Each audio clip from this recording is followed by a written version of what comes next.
we are going to be studying the Crusades today, and as you can imagine, this topic is controversial. All right, and so because of that, it behooves me to move forward carefully, thoughtfully, prayerfully, and that is my intention. Okay, now you'll notice that I have titled this "The Holy War." The medieval Crusades. And so this is kind of an attention-getting a topic, a title, a way to introduce this. But indeed, we need to talk about the nature of conflict in the world, both yesterday and today. First of all, I want to say all wars are political. Okay? All wars are about power, property, and people. Okay, whether the conflict is offensive or defensive or both, these issues are involved. At the same time, almost all wars are religious in nature. Okay, even before Constantine, wars were religious because the Romans expected their gods to be on their side. But since Constantine and the union of church and state, wars took on this idea that God is on our side. And the Crusades were much like that. So there is a sense in which the Crusades were religious wars, but religious on both sides, okay, because the Muslims, in their Islamic zeal, had gone out engaging in conquest, and as a result, the Crusaders, they then responded with a zeal to defend Christendom. Christendom is a technical term which kind of refers to the union of church and state and the idea that this land is Christian. Okay, and so there were lands at this time that had been Christian for centuries, in the sense that the majority of the people living there identified as Christian. But then as the Muslims conquered these territories, then they became Muslim lands in the sense that the Muslims owned the land. Let me just say real briefly that when Islam would conquer a territory, they treated Christians and Jews as second-class citizens. They allowed them to continue to practice their religions, but they had to do so quietly. They couldn't ring bells. They couldn't proselytize. They could raise their children in their faith, but they couldn't attempt to convert any of the others. If the Muslims encountered Arabs that still worshipped their ancient Arabian star gods, then they were forced at the point of a sword to convert. Okay, but this is what was happening in the territories. But this was just initial, an initial relationship between the Muslims and the Christians and the Jews. By this time that we're looking at in the 11th century, most of these territories, the Christians had faded away. They didn't have the priests to guide them. They didn't have the word in their language. Remember, the Bibles were only in Latin. And so without the word, without the shepherds, many Christians in North Africa and in the Holy Land had simply converted to Islam quietly, or had kind of stepped away from their faith. So by this time, that we're looking at. It's largely, if not exclusively, Muslim.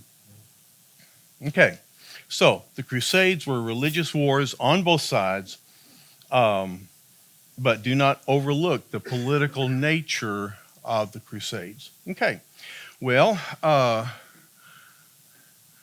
this slide is where we ended up last week with the recognition that in 1054, the Christian church split between the West and the East.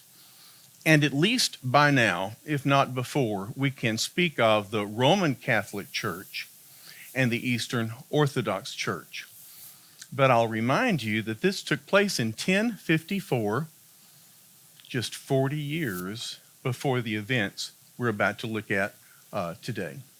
So the medieval Crusades, by definition, a series of expeditions from the Western Europe to the Eastern Mediterranean beginning in 1095, designed to recover the Holy Land from Islam and then to retain it in Christian hands. All right. And then there were 8 major crusades from 1095 to 1291. We'll look at most of them today. But you need to realize that the crusading ideal, the crusading zeal, continued unabated through these 2 centuries. It's simply that there were 8 different times where the impulse was great enough to gather an army to pursue the Holy Land and to attempt to achieve the goals of the Crusades, which again was to regain the Holy Land for the Christians. Okay, so we'll look at the different Crusades, but there's an ongoing spirit of Crusades throughout this 200 years. Now, motivations for the crusade. By 1095, Muslims had conquered about 2/3 of the territory that had been traditionally part of Christendom. You remember last week we talked about the rise of Islam, and perhaps you wondered why we would talk about the rise of Islam in a study of the Catholic Church. Well, it's because Islam had a serious impact on Christianity during this period of time. All right. Muhammad had been able to unite these multiple tribes of Arabians in the peninsula and unite them under one banner, Islam.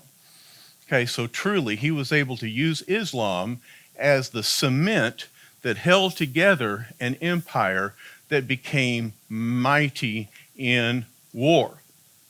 And so they went north and conquered Israel and Syria.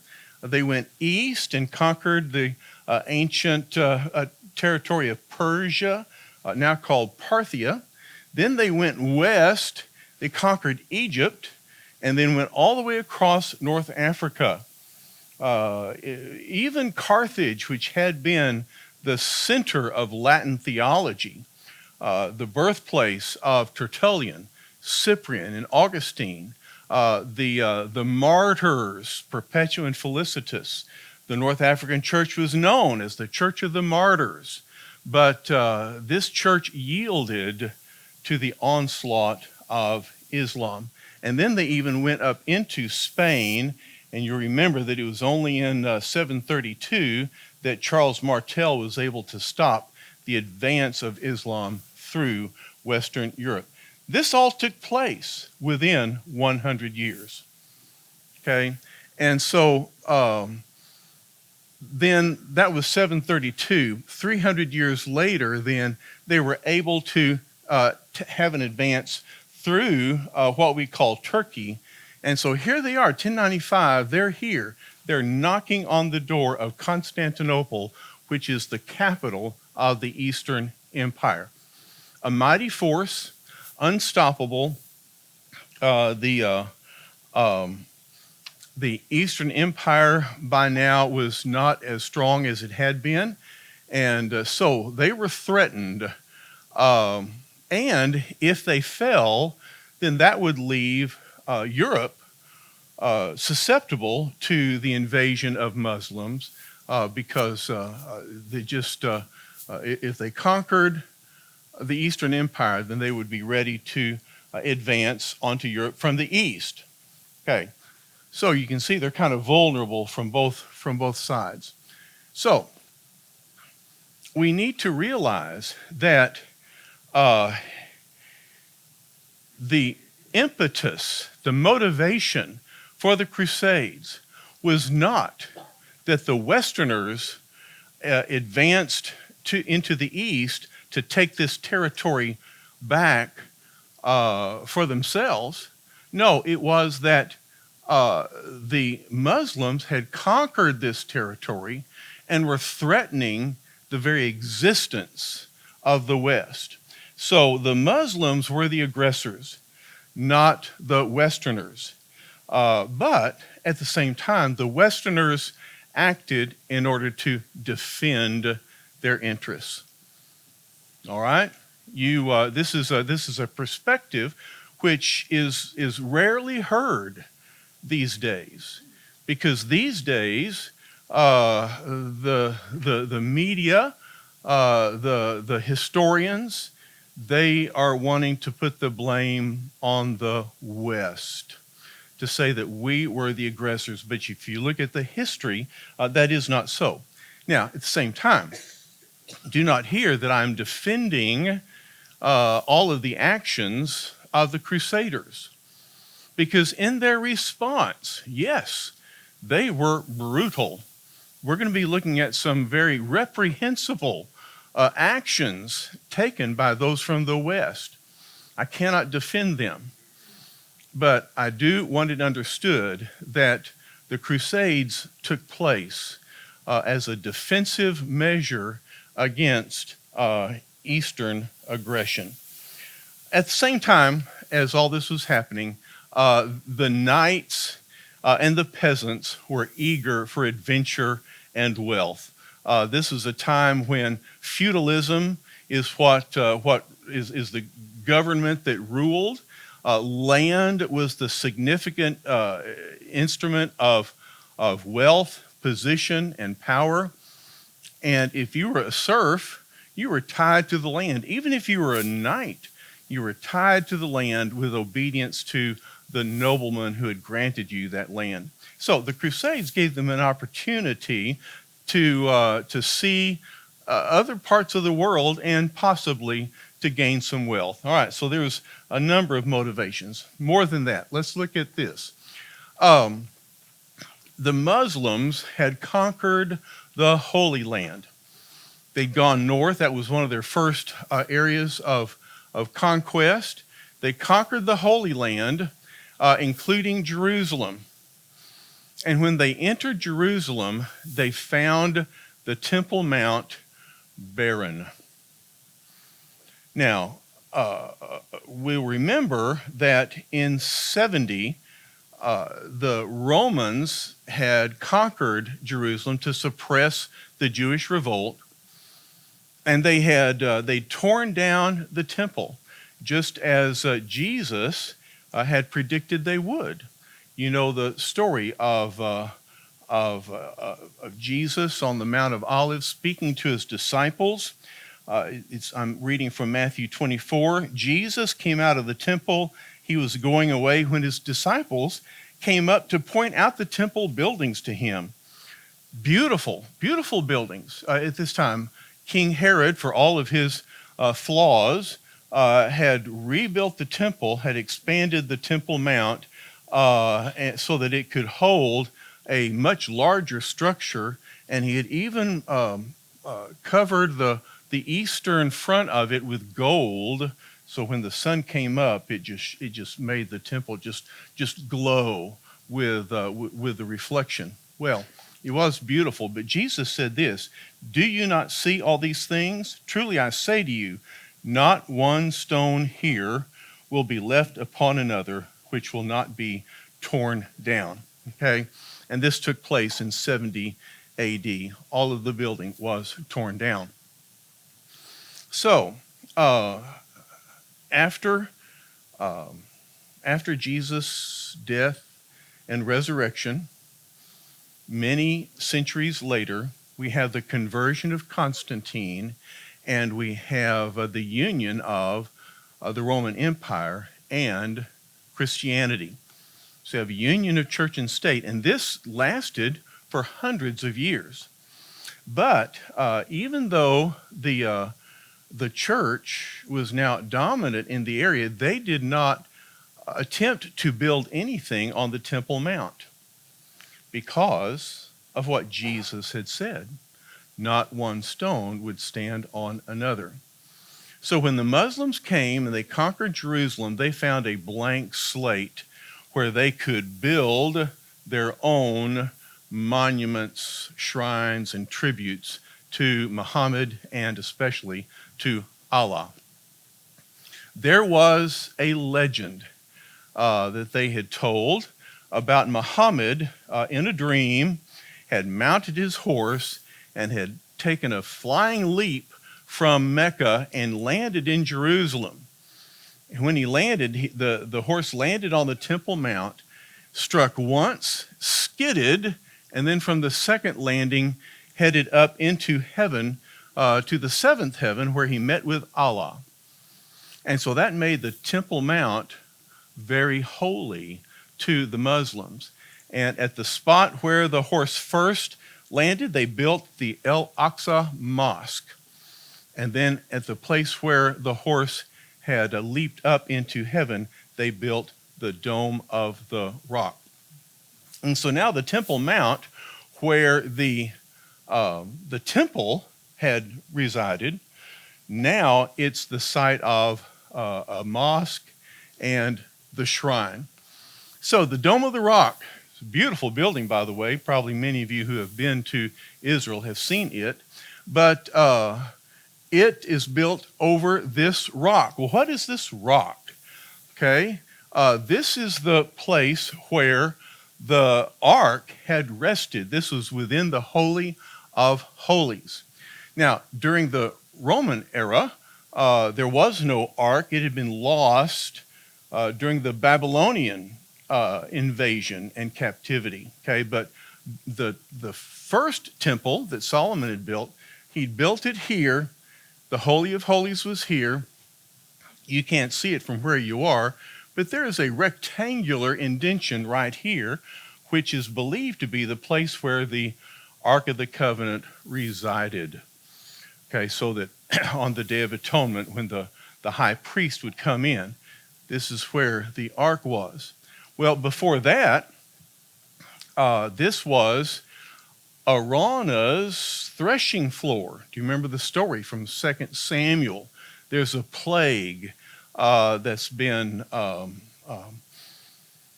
spreading in Israel because of David's sin, and it's coming toward Israel. And David goes to this high spot in Jerusalem. He purchases the land. He purchases the oxen and the ox cart. He tears down the ox cart, creates a fire. He slaughters the ox as a sacrifice and burns it there. And so the plague ends. But now he owns this land, and David gives it to his son Solomon for the building of the temple. Well, before it was Araunah's threshing floor, it was known as Mount Moriah, which is where Abraham offered up his son Isaac. So this is a very holy place from ancient times in Jewish history. Here's an interesting little bit of information. In Islam, the story is told that at Mount Moriah, Abraham offered up Ishmael. So that's just a difference in the story as they tell it. All right, but I say all of this to say this is a very important spot. It is now the third holiest site in the Islamic religion after Mecca and Medina, which is why this place is so revered by the Muslims, as well as by the Jews, and as well as the Christians. Okay, so they wanted they conquered the Holy Land, and the Western Church wanted it back. And here's another thing that's going on. Pilgrimages to the Holy Land had increased during the 11th century. It was heightened after the year 1000. Okay, many of us can remember the furor over Y2K, right? Well, they had their own brouhaha over Y1K, because here was the ending of the millennium. They expected Jesus to return, but Jesus did not return, and so they felt like that he did not come because they were not holy enough, and so they desired to increase their holiness by conducting pilgrimages to the Holy Land. By now, a pilgrimage was a way to acquire merit. And this merit then would reduce time in purgatory. But when they went on pilgrimages to the Holy Land, the Muslims were raiding their caravans. They were robbing, stealing, kidnapping, and holding for ransom, and even killing some of the pilgrims. And they began to destroy the shrines in Jerusalem. So these holy places were being destroyed. And so there was a desire to reclaim the Holy Land, to bring that into Christian possession, to save it from destruction by the Muslims. So the Eastern Emperor sent to Pope Urban II asking for help. Now, remember, we've said that in the West, the Bishop of Rome held not only church authority, but political authority. So instead of writing to the king of the Holy Roman Empire, he wrote to Pope Urban II saying the Seljuk Turks were threatening the Byzantine Empire. Remember, that's our name for the Eastern Empire. And Urban saw a chance to reunite Christendom. The split I just talked about, the great schism between East and West, had happened only 40 years ago. And so now this was a way to reunite Christendom if the knights of the West would come to the rescue of the empire in the East. So Urban II convened a council in Clermont, France, November of 1095. His goals: reform the church. Okay, the church was always in need of reformation, so he felt like this would be a way to purify the church, to reignite their passion for Christ. He wanted to support the Eastern Christians against the Turks.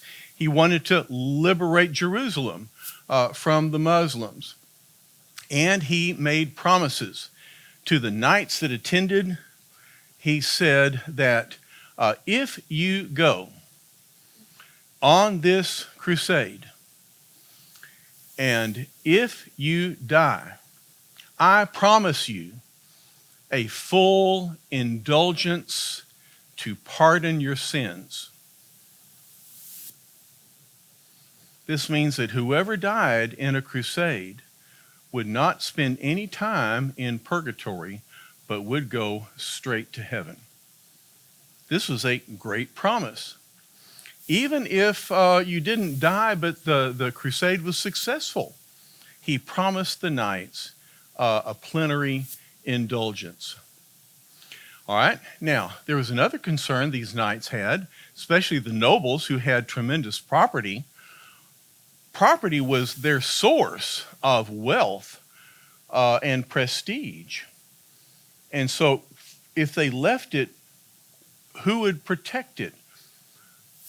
The church promised the protection of Peter and Paul and the church against any incursion into their property. As you'll see, that was a promise they could not keep.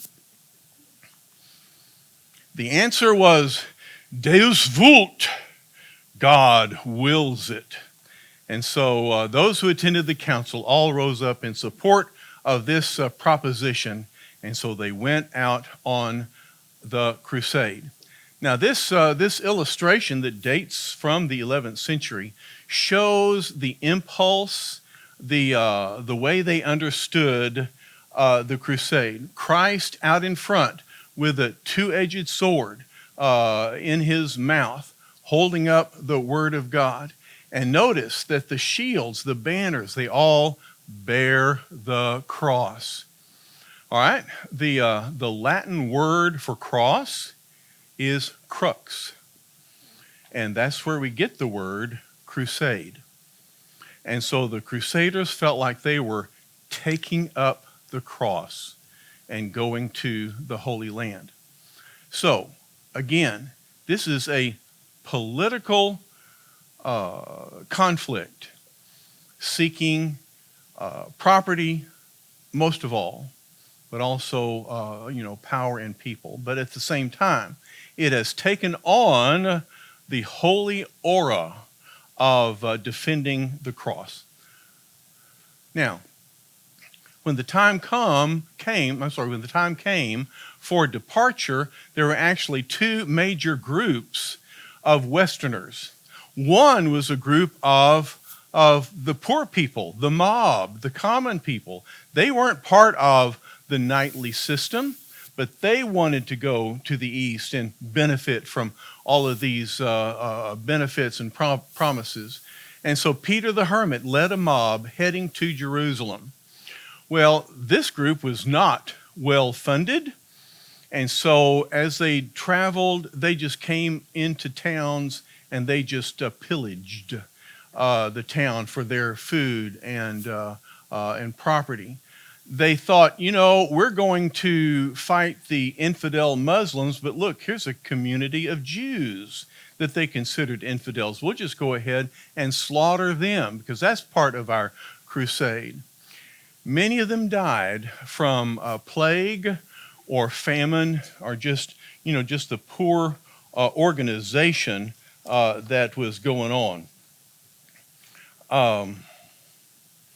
There were at least 100,000 in this mob army, but only 40,000 arrived at their destination. Now, the official army of Crusaders arrived at Constantinople. They allied with the Byzantine army, and they started out on their way south toward Jerusalem. First stop, Nicaea. They easily captured it.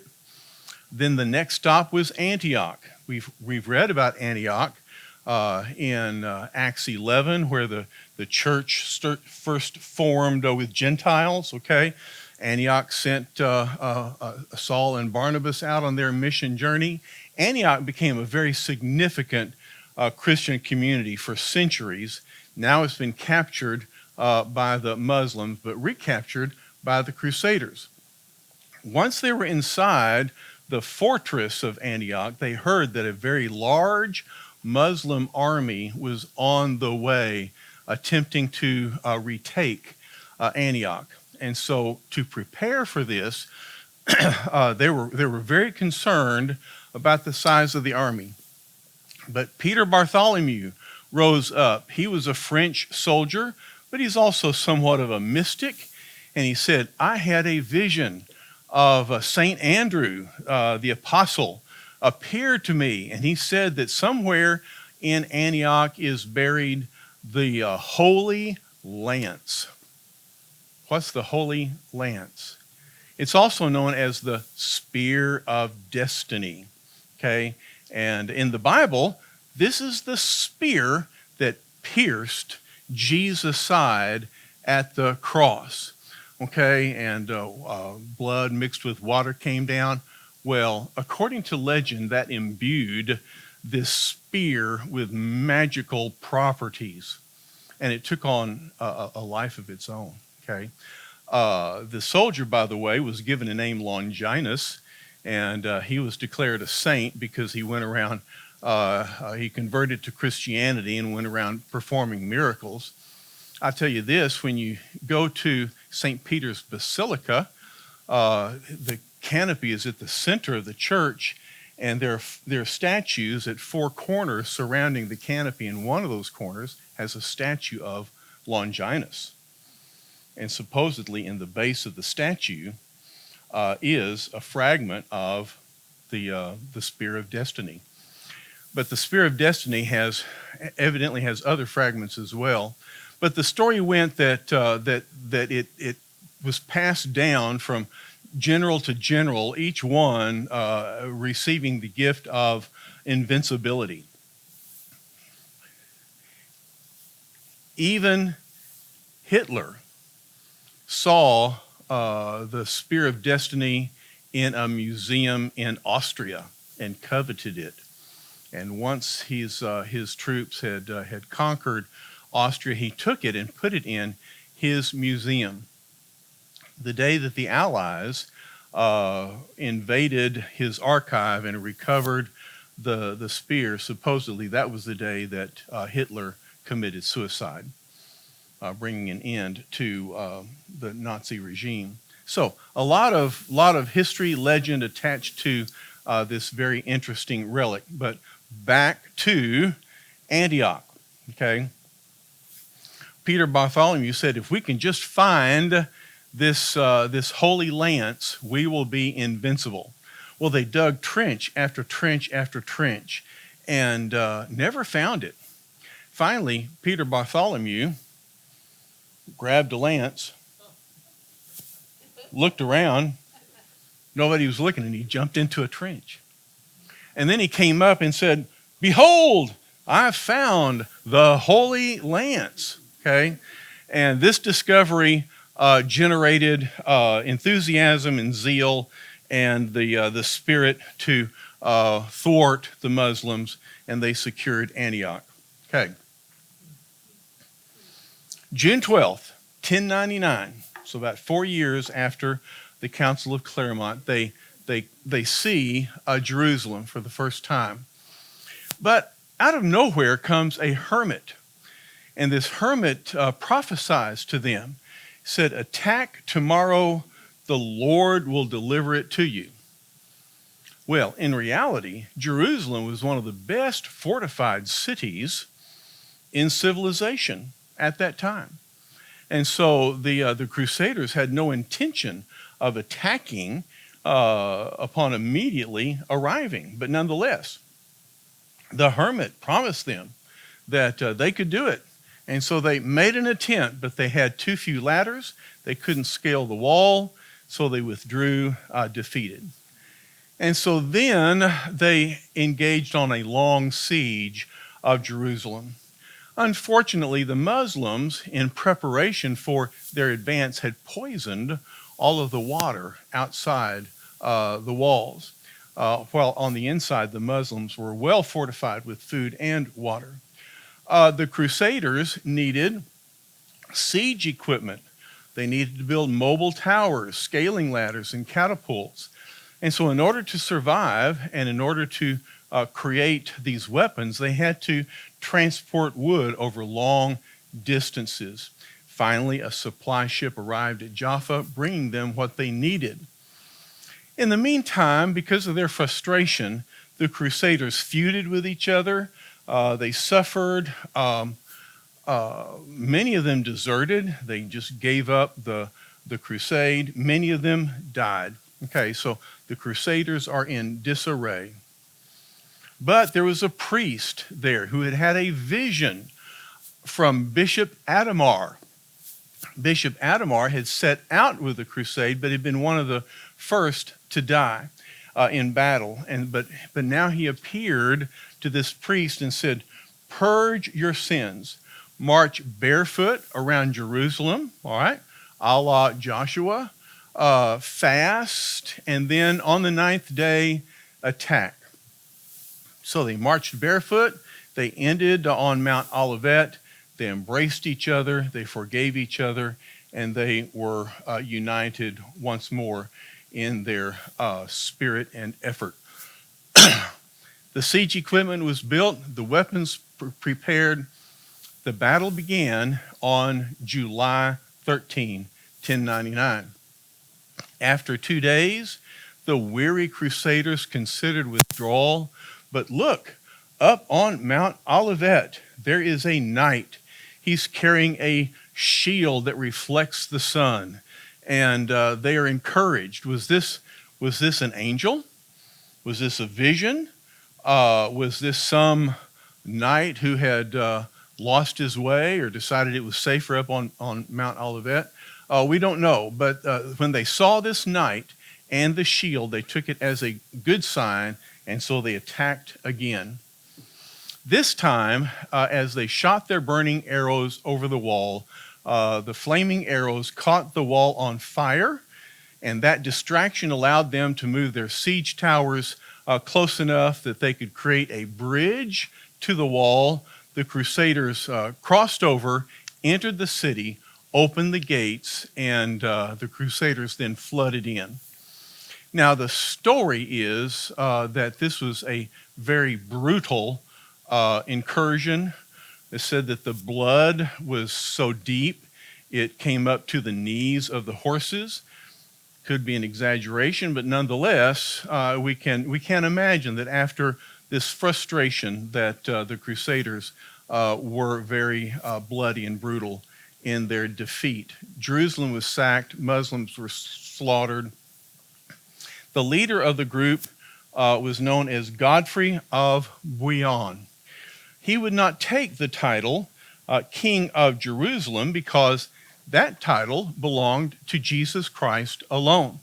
And so he took the title Protector of the Holy Sepulchre. Okay, the Church of the Holy Sepulchre is there in Jerusalem, the site supposedly of Jesus' death and his resurrection. So Godfrey is the protector of the Holy Sepulchre. Now, when Godfrey died, his brother Baldwin became Baldwin the First, and he took the name King of Jerusalem. All right. So this first crusade ended in success. It is the only crusade that really achieved the goals. But they reclaimed Jerusalem. They reclaimed the holy sites. They created a Latin kingdom throughout Israel, and so they achieved their conquest. Now, this image is just an artist's rendition fueled by his sacred imagination. All right, they did not recover the cross, okay? Although they did bring back home many splinters, okay, and many nails, okay, and many other relics. We'll talk about that in just a minute. But at any rate, this shows how they rejoiced in having conquered the Holy Land. All right, their success did not last long. The Muslims had been surprised, but now they began to regather, to regroup, and prepare a comeback. And so in 1144, they captured Edessa. It's a major town in the northern part of the Holy Land. Back home, Bernard of Clairvaux, he's one of the famous religious figures of his day. He is a monk of the Cistercian order, and he was a powerful preacher, very persuasive.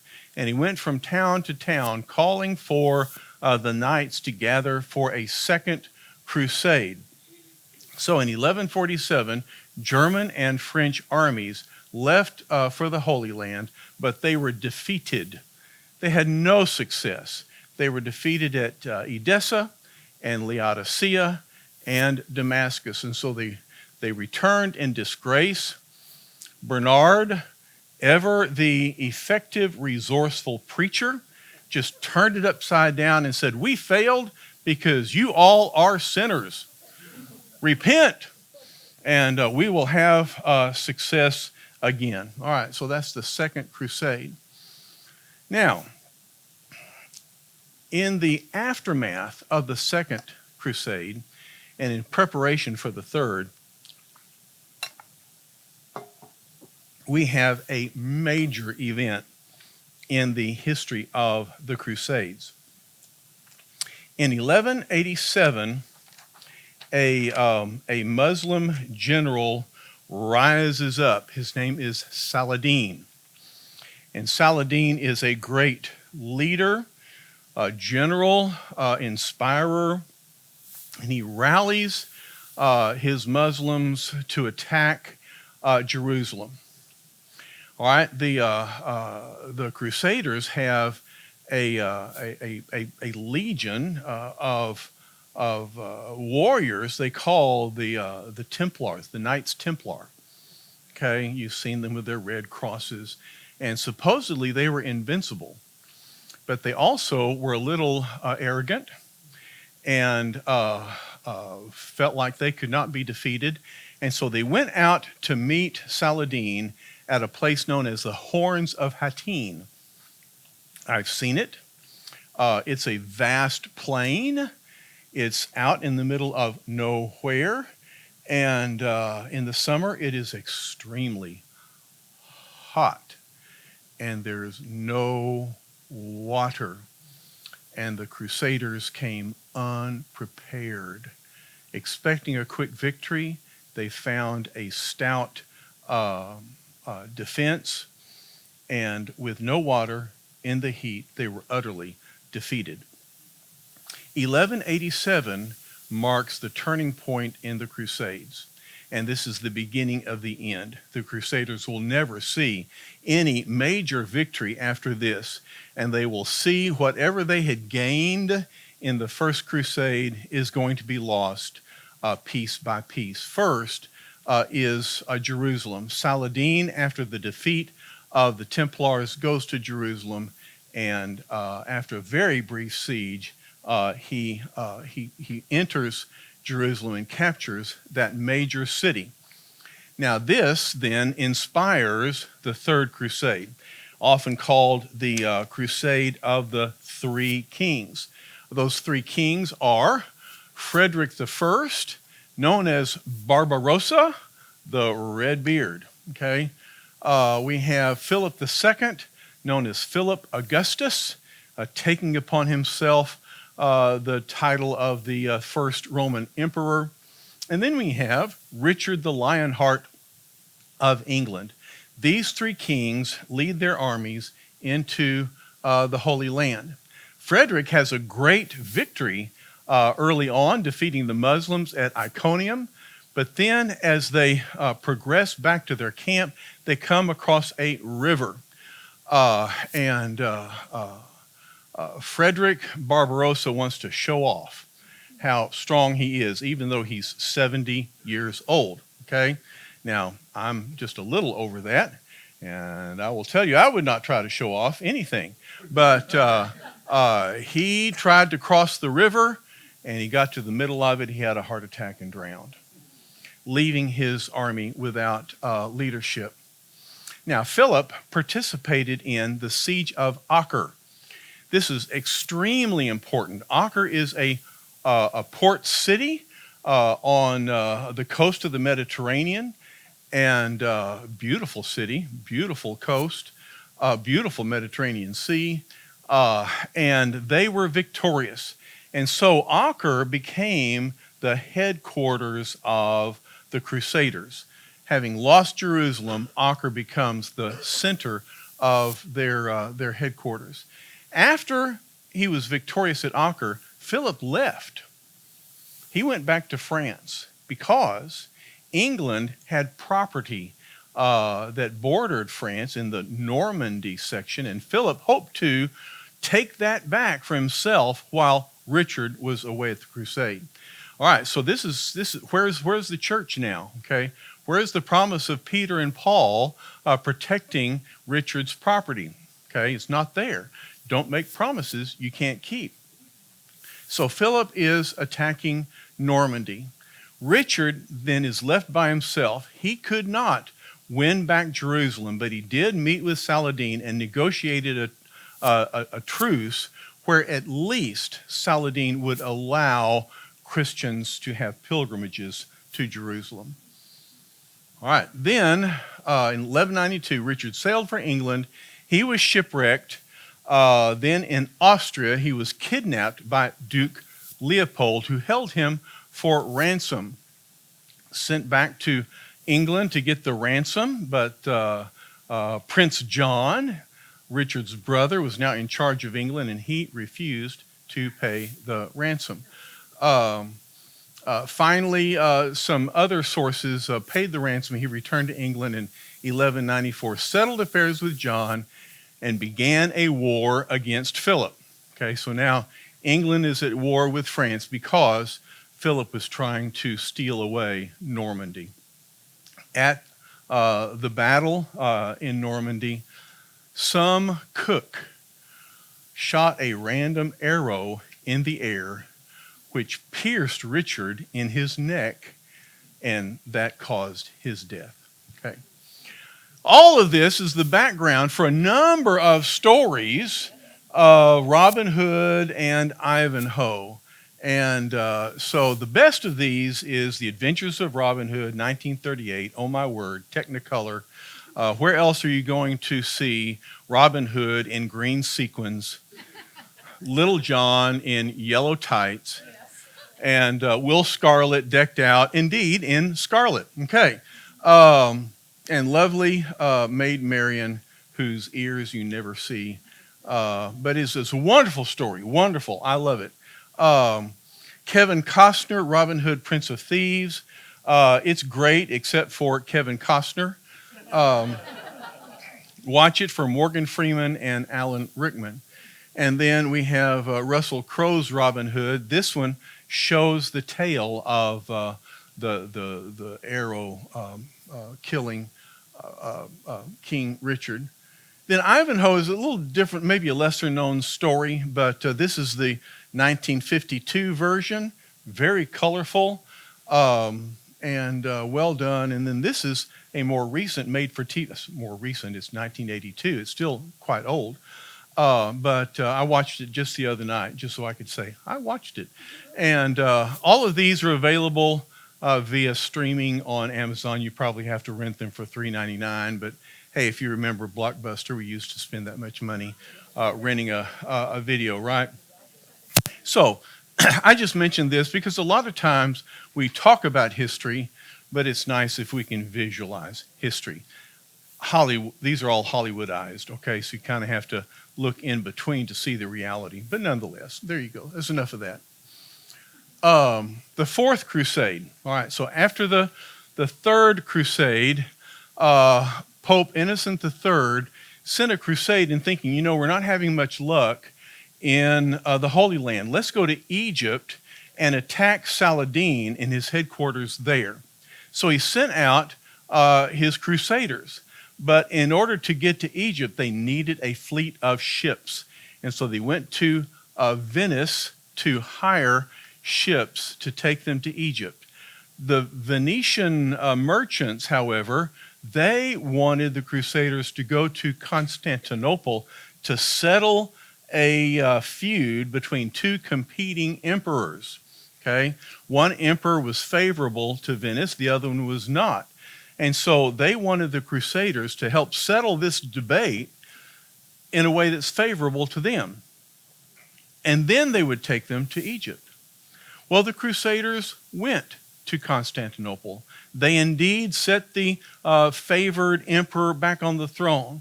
But then they looked around and they said, oh my word, look at Constantinople. It is a rich city. It's full of gold. It's full of artwork. It's full of women. Why should we go anywhere else? We have everything we need right here. Okay, and so even though this is a Christian city, the Crusaders attack it and defeat it.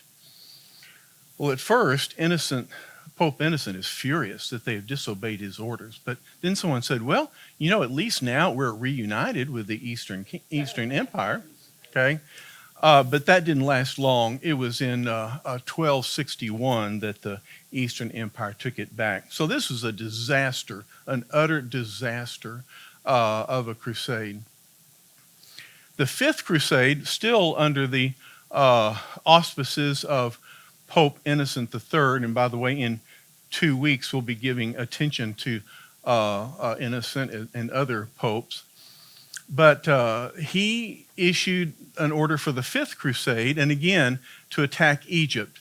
The nothing positive occurred there, except that Francis of Assisi. I'm sure you've heard of him. He's a monk who has taken a vow of poverty, but he also is a traveling preacher, and he decided that he needed to go to Egypt and take the gospel to the Sultan. Okay, so he did so. He ended up in Egypt. Of course, the generals hated having him there, interfering with them, so they were glad to kind of send him on his way. They gave him a passage across the battle lines, hoping that he'd never come back. But he went across and took the gospel to Sultan Malik al-Kamil. And he told him about Jesus, told him about the resurrection. He even offered to walk across a bed of coals to prove the truth of the gospel and Francis's sincerity in telling him this story. But the Sultan listened politely. He offered gifts. He granted Francis safe passage back. But nonetheless, nothing really happened there. But I think it's a great story. And here's a picture. I saw this image in Assisi, Italy, at the church dedicated to Francis, and it's just full of all kinds of frescoes. But here's Francis. Here's the fire. Here's the Sultan. And that's all I'm going to tell you about the Fifth Crusade, and I'm telling you nothing about the Sixth Crusade. It was relatively uneventful. I'm going to skip over to the Seventh and Eighth Crusades because they are the last two. When I told this story to my students in New Orleans, this had a very special connection because in New Orleans, in the French Quarter, there's the St. Louis Cathedral dedicated to Louis IX. Louis IX led these two crusades. He was the King of France. Later, because of his devotion to the church and his leadership in the Crusades, he was declared a saint. He's the only French monarch that has been declared a saint. So St. Louis, or if you're in Missouri, St. Louis. But both crusades failed. Louis died of dysentery, and so that ended those two crusades. Now, 1291 marks the end of the crusading movement in the Holy Land, because by now all they had left was Acre, this great city that served as a headquarters for the Knights Templar, other religious orders. This is the headquarters for the armies. But the city fell. The Muslims attacked from land and sea. They destroyed the city and laid it over with rubble. Now, the Crusaders relocated to the island of Cyprus, and from there they had some incursions, but never any success. And so essentially, the Crusader presence in the Holy Land ended in 1291, and that kind of brings the Crusades in the East to an end. Now, Acre laid buried for centuries until a city was built on top of it that's now known as Akko. But archaeologists have excavated the fortress of Acre, and I got to go there one time. It was one of the highlights of all my trips into the Holy Land. And so here we have just a picture that I took of the underground. This is the dining hall and the beautiful columns. And of course, now it's very well decorated, so on and so forth. But anyway, after Acre fell, that really is the end of the Crusades. All right, the results of the Crusades. Well, obviously, mistrust and enmity developed between the East and the West. Muslims, of course, hated Christians all the more. Jews also were angry with Christians because the way they had been treated. So the Christians had really burned their bridges with these two great religious groups. But nonetheless, there had been increased contact from the West to the East, which gave them connection to the Byzantine Empire, the Eastern Orthodox Church, and Islamic civilization. And as a result, they gained a lot of knowledge, particularly of Aristotle, the Greek philosopher, that had never been known much in the West, but was well known. And that's going to have an impact on scholasticism and theology. They're going to learn a lot of science because the Islamic civilization was advanced in many ways. And so they also learned the importance of trade and commerce. Now that people had traveled back and forth frequently, they realized there were many land routes and sea routes.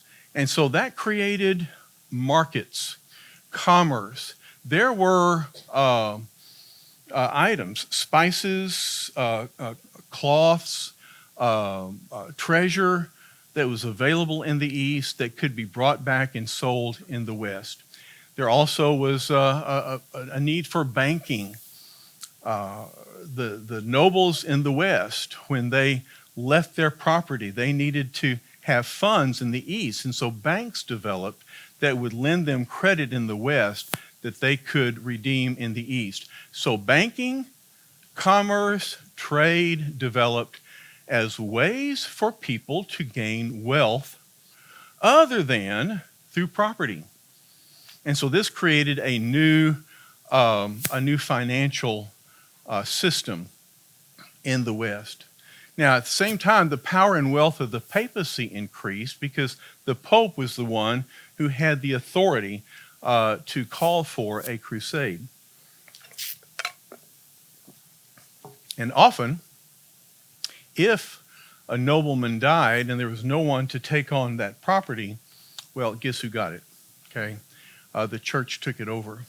Now, this is interesting, an increased interest in relics, because people were now bringing back splinters from the true cross, nails from the cross. In the fall, we'll hear a quote from Luther, who said, talking about relics, said there were enough nails from the cross to shoe every horse in Saxony. Okay? And so churches and warehouses grew full of relics from the East. At home, the crusading zeal was turned toward fighting heresy.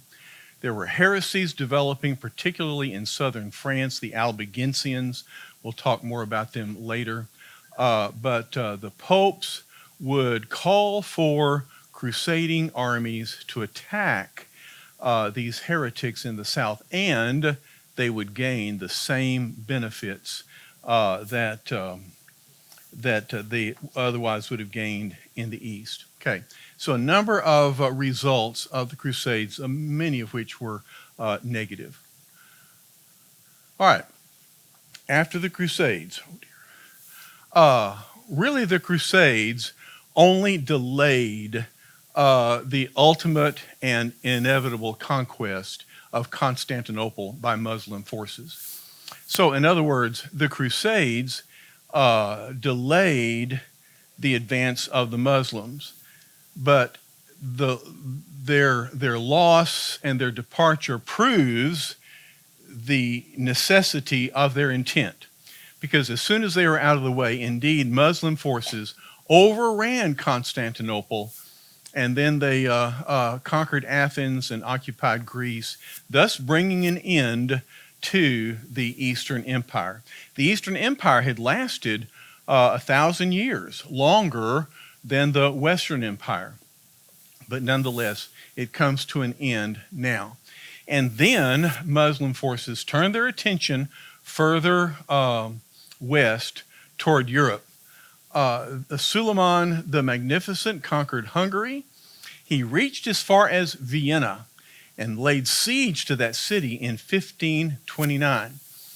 Now, Charles V, the Holy Roman Emperor, was able to restrain Suleiman from advancing further than Vienna. Again, in the fall, when we talk about the Reformation, we're going to be reminded of Charles V, who was an opponent of Martin Luther and the Protestant Reformation. But Charles V will not be able to withstand the Protestant Reformation because he's giving his attention to the Muslims in the East. So that's just kind of a spoiler alert, for something we'll learn in the fall. All right, so he's turned back, but then another 160 years later, the Battle of Vienna in 1683 finally halted the Muslim advance into Europe. Okay, so constantly the Muslims are seeking to advance. They're stopped at France. Now they're stopped at Vienna. And so there's kind of an impasse there, and they settle down into their territory.